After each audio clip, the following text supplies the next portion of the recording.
Walking, driving, and working. These are everyday tasks that may seem effortless to you, but these tasks require the use of your brain and cognition skills to complete. Cognition is really our thinking, the way our brain handles information. It could include anything from attention and concentration to being able to remember things to making sense of information. Just like the rest of our body, our brain needs to stay healthy and our cognition needs to be sharp. But with the pandemic forcing us to isolate and pause day to day operations, a problem is created. When the pandemic has gone on this long, one of the positives about it is there's some research being done.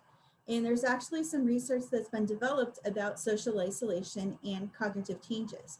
And what they're finding is that throughout social isolation, whether it is self-imposed or imposed by someone else, in this case, a need to be safe in the community, it can result in some cognitive decline. For people that have had some minor cognitive decline, it can make that worse.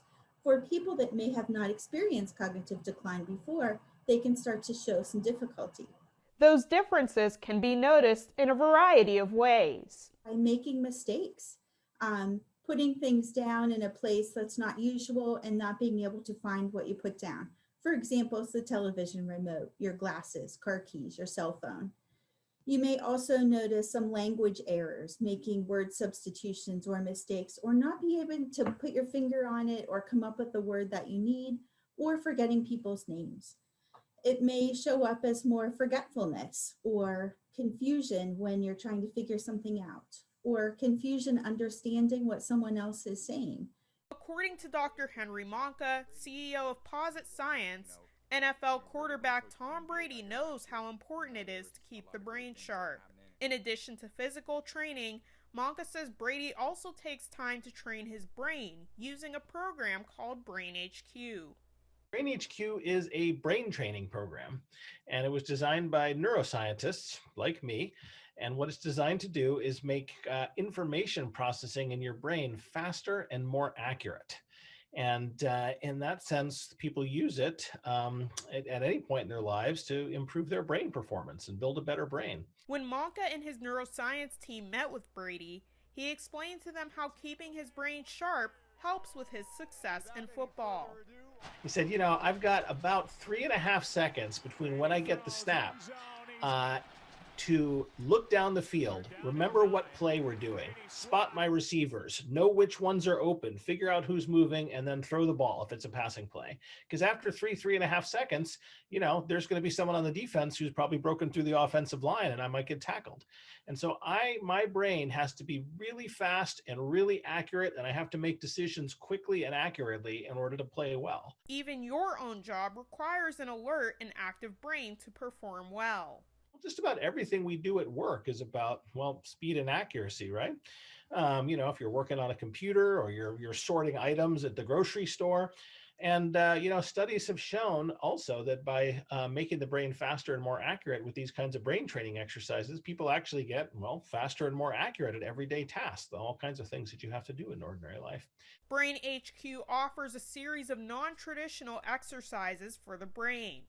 This kind of brain training is a pretty new and different thing. So it's not, if you've studied for a test, maybe you did an SAT prep test or something like that. It's not like that. We're not teaching you facts and figures. We're not teaching you how to multiply in your head or tricks like that. What we're doing is giving elemental operations, things that you see and hear, that you have to tell the difference between often and do that quickly. Along with brain training, a healthy lifestyle plays a major role in keeping up our cognition. Making sure you're getting enough restful sleep, eating a healthy diet most of the time. And that doesn't mean you can't ever have pizza or cake again, but about 80% of the time, eating pretty healthily and then being able to treat yourself some of the other times. You may want to look at your medications with your physician and review medications, as sometimes they can have cognitive effects. Also, reducing stress as much as possible is important. Getting some physical exercise and moving your body, and of course, being socially connected. Monka uses Brady's lifestyle as an example. One of the really interesting things about Tom Brady's approach to his whole health, right? He's the oldest quarterback in the league at this point, but obviously going to the Super Bowl and still at his best. And it's because, he really takes a very comprehensive approach to his fitness, body and mind. Of course, he works out to be at his physical best.